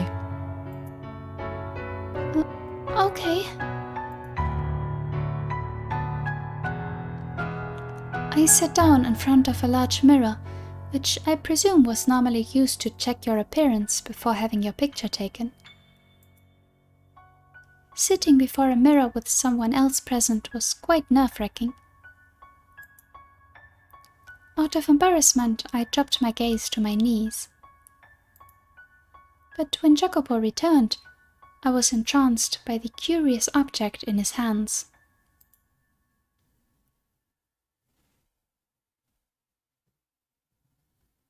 What is this? Do you know what persistence of vision is? The human eye does not perceive the world 100% accurately. This is especially true for objects in motion. It remembers images for a short time, so if you put a new image in the same place, your eye perceives it as in motion.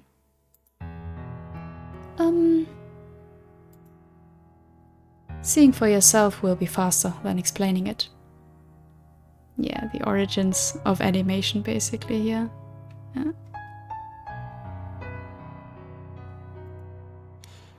You see the slits in the disc?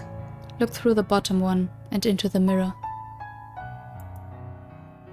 Oh, okay. Good, just like that. Bring your head in close. Here goes. Standing behind me, he slid his finger across the top of the peculiar toy, causing it to spin gracefully. And then...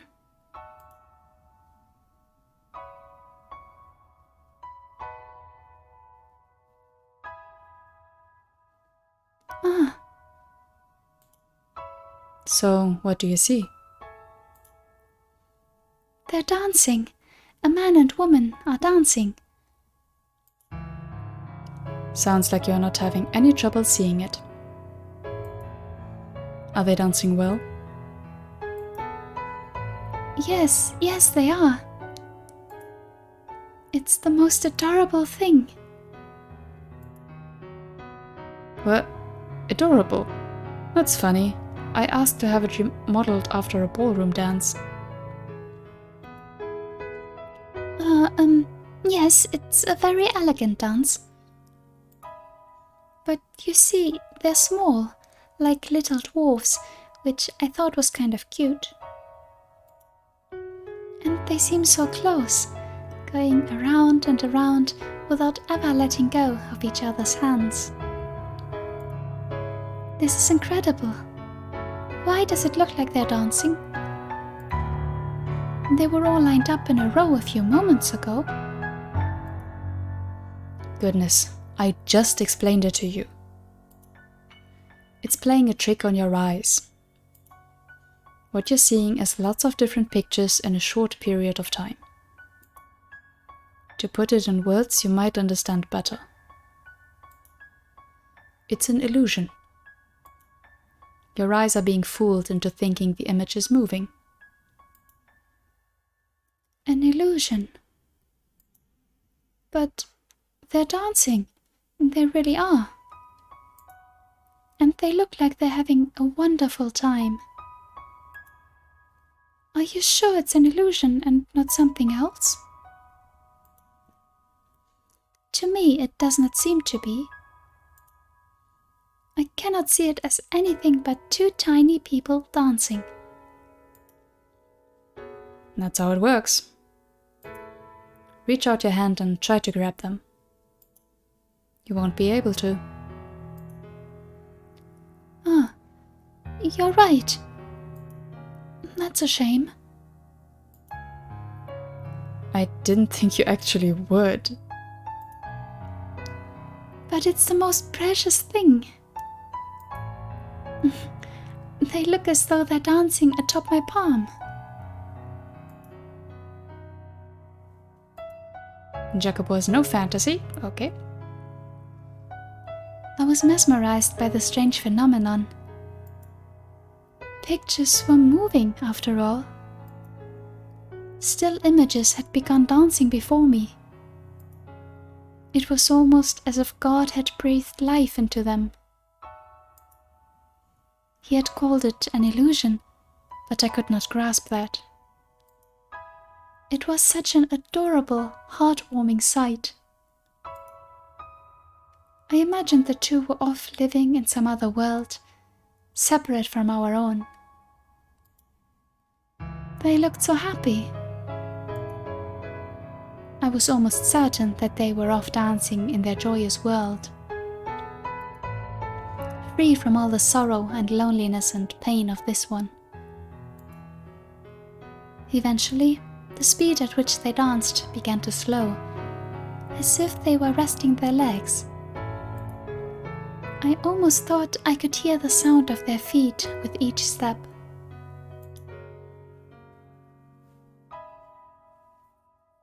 Full on anime fan, eh? Ah, they stopped. They can dance forever. They don't get tired. I see. I'm amazed such an incredible device exists in this world. It makes me wish I had gone outside sooner. I'm sure someone from as distinguished a house as yours has seen plenty of amazing things with your family. Hardly. I rarely ever left the house. I'm ignorant about the ways of the world. If you had not told me, I would have probably never known about moving pictures. The illusion of moving pictures. Do you like it? Yes, of course. More than the portrait you had painted? Yes. Yes, I do. The painting was wonderful too, but... You can't seem to make up your mind. Go on, tell me. Which do you like better? The portrait or this?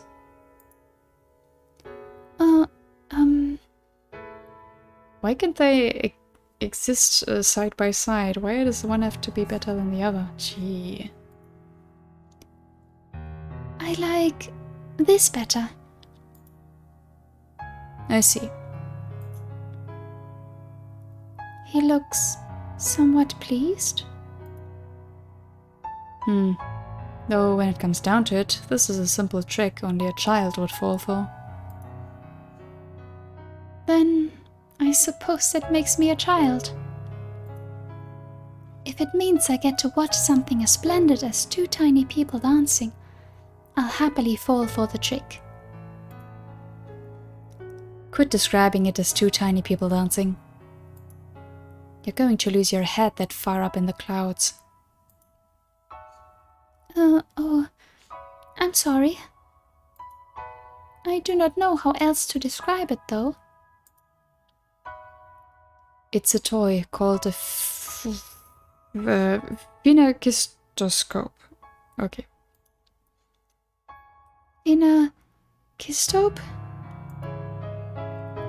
Phenakistoscope. Phenakis... wheel. Close enough. It was invented around 30 years ago. I had the shopkeep make one modeled after the original design. So the shop owner drew this? He did. A lot better than you'd expect, isn't he? Yes, indeed. I am surprised he could draw something so cute. Say that to his face and he'll go red as a beet. What I'd give to get a load of that. You should tell him the next time you see him.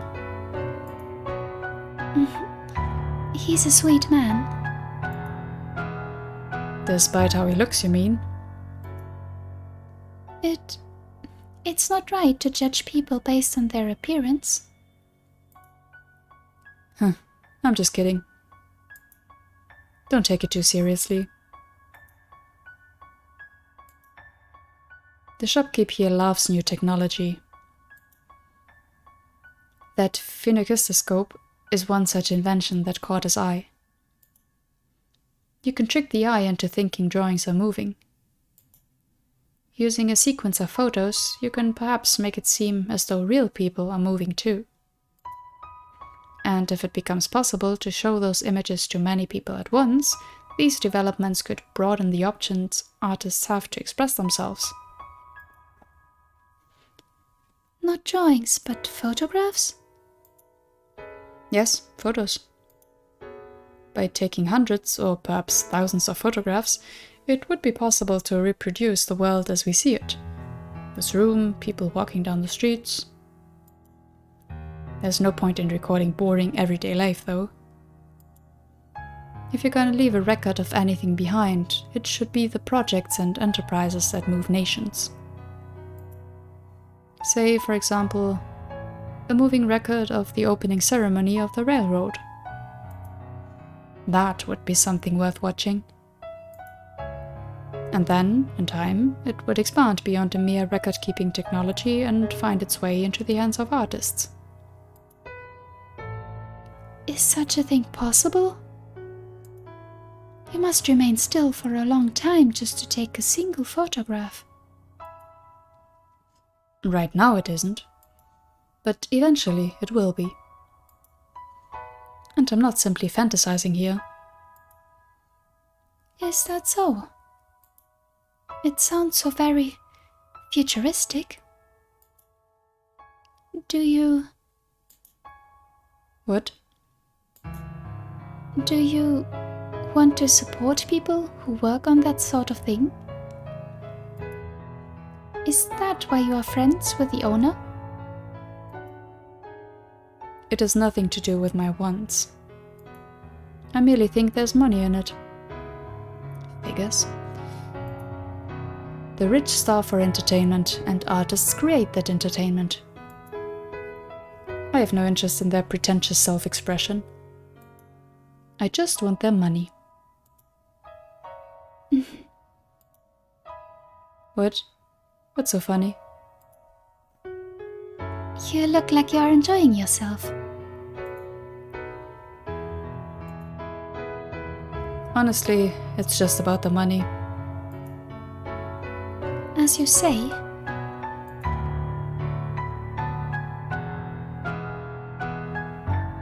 Alright, let's get moving.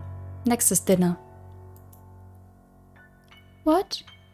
We are leaving already? Does that displease you? No, not at all. To tell you the truth, I wanted to spend a little more time playing with the Finnegas wheel, but I could not bring myself to say as much. Reluctantly, I approached the owner to return the wheel. Don't bother. Bring it with you. What? But... If you don't want it, that's fine too. Just make your decision quickly.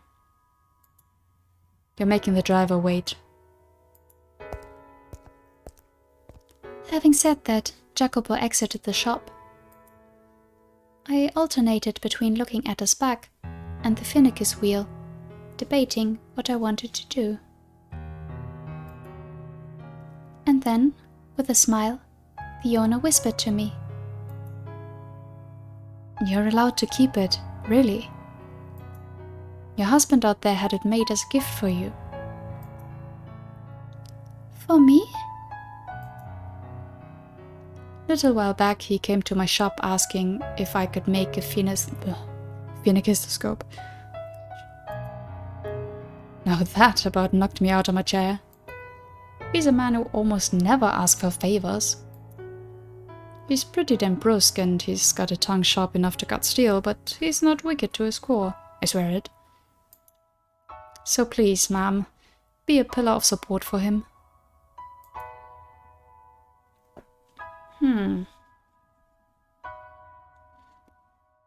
In that moment, the Finnegas wheel became a precious treasure to me. We had only just married days earlier, and yet he had commissioned it for me without even knowing what I looked like.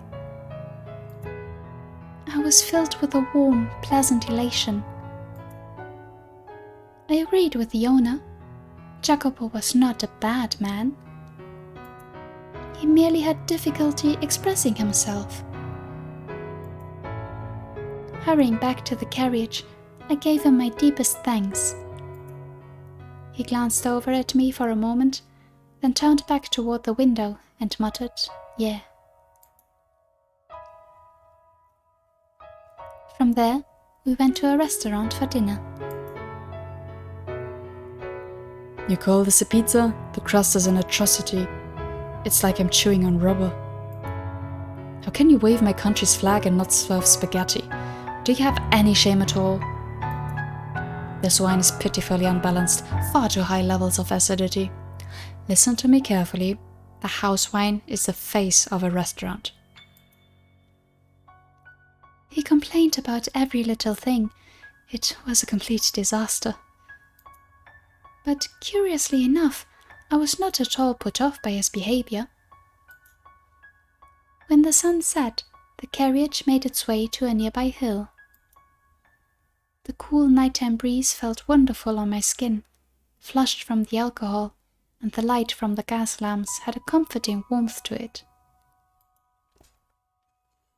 Though Jacopo had complained about the quality of the wine, once he had intoxicated himself, his mood improved visibly. It made him unexpectedly talkative. Look out at the city. A gloomy town that shuts down at night isn't suited to expansion or growth. But this city isn't like that. You can see people walking beneath the lamps and you can hear the bustle of them talking. This is a city that still has plenty of room to grow. As they ride the rising wave of the economy, many more people will gather here. More people means more money in circulation. More money in circulation means the city grows, companies are founded, and more goods are bought and sold. Will it really change so drastically?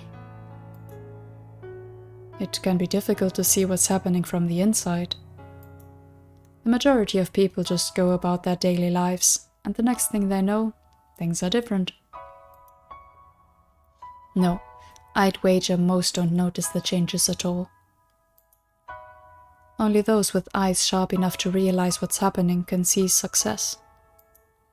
I cannot afford to overlook even the most minute change. Do you have a dream of some kind? A dream? I'm not sure if it's easy enough to attain to call a dream. Others might call it greed, or perhaps ambition. Don't laugh now. My intention is to make the world mine. The world? Yes, the world. And to do that, you need neither physical strength nor kindness, but money and influence.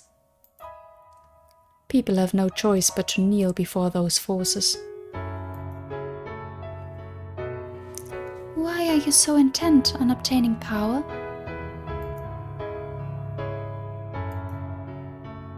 Because I want to change my country, I imagine. Your country? You are aware that I, like you, am an immigrant, right? I emigrated from an island in the Mediterranean, though not the same island as you. My country is a peculiar place where candor and violence go hand in hand. As a whole, the country is on the poor side, and if nobody does anything about that, I am one of but a few of my fellow countrymen who have set their sights on the new world. They are falling far behind other nations. If I find success here, perhaps that will catch their attention. But if it doesn't, then my country is doomed to collapse. You have much love for your homeland. My feelings are a little more complicated than mere love. But that's nothing you need to concern yourself with. Well, I'll have to remember not to get myself drunk around a woman again. Forget everything I just said. It's about time we head back to the house. All right, but, What is it? is it all right if I provide you encouragement as you try to attain your dream? I know my presence is more likely to be a hindrance, but I would like to be there to watch as you trek forward.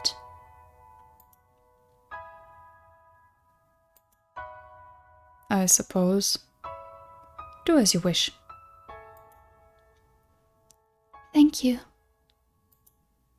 You have my support then. Darling? Sent a shiver down my spine, though not an unpleasant one. I am glad to have you as my partner.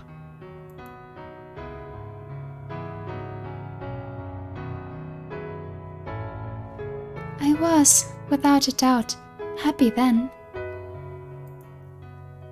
His smile, the things he said, the Finnegas wheel he gave me, they were all undeniably real. And those memories give me the will to wait. For the day things go back to the way they were. They allow me to believe. I don't know, honey. That's some slim pickings there, and... Okay, how long ago exactly was that anyway? Oh boy. Okay, yeah, so this episode turned out quite long. I should have known that that flashback would be a bit longer than I thought it would. But anyway, let me do a sneaky save. Ghost story. Okay, so we're gonna start with that next time. Fantastic. So, yet another completely different story. Except for, well, you know, her. Yeah. No idea yet how this one will play out, but we will uncover it over time. Thank you so much for watching. I hope the wait was worth it. I know I just keep procrastinating with these, and I don't know why. It's so bad. I just have to get back on track, but at least you still get one episode a week. And this one's extra long, so yeah, hope that was worth it. But yeah, until next time, bye bye!